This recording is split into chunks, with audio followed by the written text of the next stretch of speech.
Hey there, this is Rose Price at Landmark Real Estate here in Champaign, Illinois.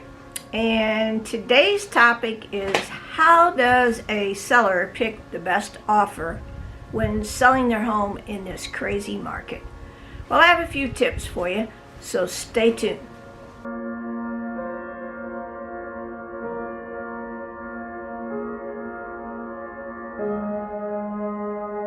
Okay, let's get right at it. So let's really talk about the purchase price of your home. That's what you're most interested in.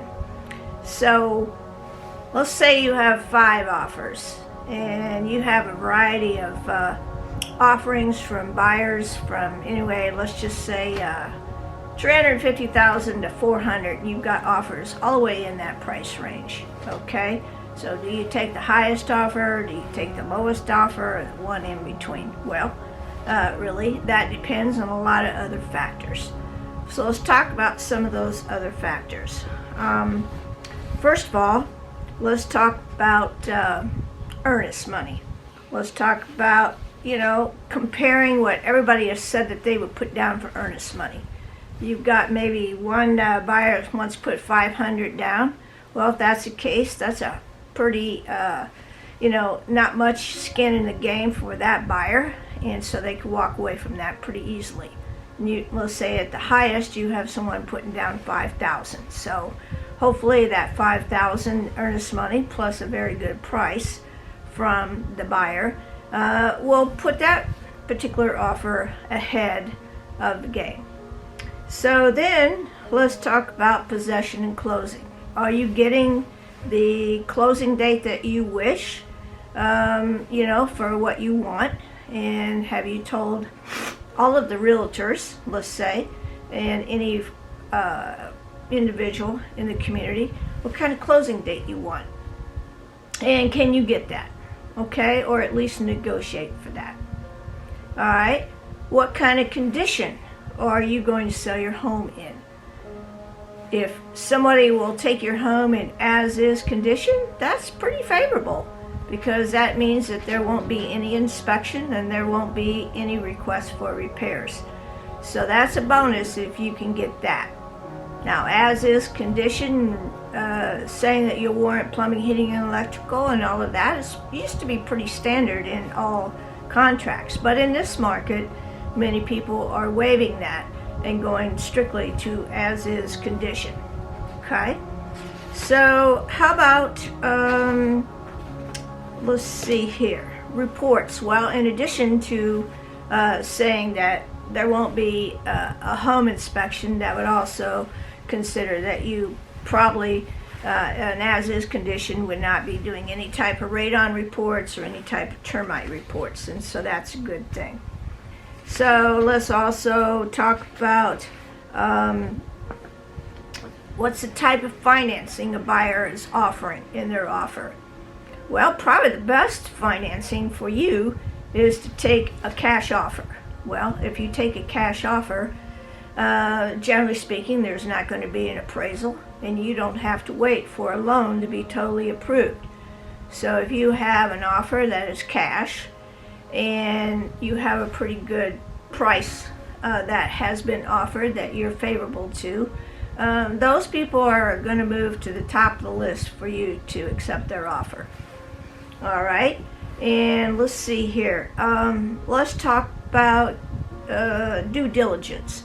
Well, that means that buyers will, generally speaking in this market, we would give them 5 business days to get into a bank if they're doing a loan, and to talk about what they have to do to secure their loan. Also, due diligence can also mean that all the inspections will be completed, if there are going to be any inspections, and that might take a little bit longer because the home inspectors are fairly busy.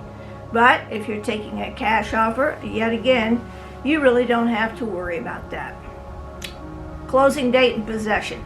I don't know if I said that or not. Are you getting the date that you want? Go for that, because that's a big deal to you, and you probably can negotiate that with your best offer. Okay? Benefits to the seller. I like this. good buyer that's smart, savvy, they might offer you things like, since inventory is kind of low and you might not know exactly where you're going to move, they might offer that they'll rent back. In other words, you rent back to them, they buy and they close, and you rent it back to them until you can find a house. If you can get a deal like that, pretty cool. So if they don't offer that, you might negotiate that back yourself. Okay? A buyer could pay your taxes. A buyer could pay your moving cost. If you're going to be competitive in the market with your offers, these are all factors that you could use to persuade a seller to get to get the offer accepted for the buyer. Okay. Buyer letters and videos. Well, here's the deal. Those are kind of being outlawed right now because there are some discriminations in that, meaning that you might be influenced by maybe a certain culture or whatever you see in a video, and that's being frowned upon, and we're being told don't use those. So keep that in mind. That could be a dangerous factor for you as a seller, as well as to buyer and their agent. Escalation clauses, my biggest pet peeve. Personally, I do not believe in them. An escalation clause is, let's say you have a house listed for $400, but as a buyer you offer $375, and you say, I will pay $2,000 over the highest priced offer up to $485. Well, here's my thought. If you would have gone up to $485, just do it now, because that's what you think that it could have been worth. Okay? Now you beat out somebody who put a legitimate offer in, say at $400. Now you're going to get it for $402,000. Well, I think that's like cheating. Okay? Now you can agree with me or disagree with me.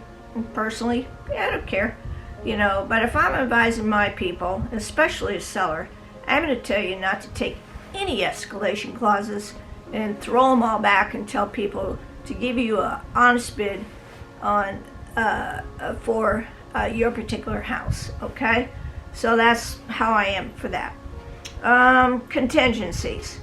Well, some of the contingencies at a seller that you don't want is a sale of a buyer's house. You wait on them to sell their house unless it's a terrific $150,000 over list or whatever offer that you might do that. And then again, I'm not sure I would do that. Let's say other contingencies could be home inspection, termite reports, well reports, and all of that. If you're a seller, work toward an offer to eliminate all of those in a multiple offer situation. So those are some factors. The other thing is personal property. Usually you let people know what personal property you're going to leave behind, but maybe there's an extra freezer, and maybe there's a couple of extra refrigerators, and maybe there's a generator that wasn't really part of your listing.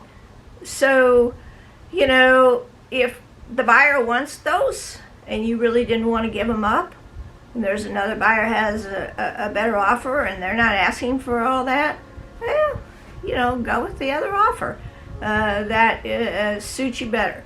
So personal property could come in there as well. Commission. Here recently I had a realtor who was actually trying to buy one of my listings, and she just withdrew her side of being paid. In other words, she took no commission. Well, let me tell you, that was a big deal for the seller. The seller received a 3% gain on the gross sale of his house, so that put that particular buyer way above everybody else, and it was, that was hard to beat. So of course that realtor ended up getting the house. There's all kinds of factors out there that are coming up. There's all kinds of things to think about. Probably the best advice I have to you is to work with a strong realtor that has had the experience in dealing with a lot of mobile offers and can sort all this out for you and help you decide to take the best offer. So if you're looking for a realtor to represent you in the sale of your home, I'm applying for the job. Rose Price, Landmark Real Estate. Give me a call at 217-202-8843. And until we meet again, have a powerful day.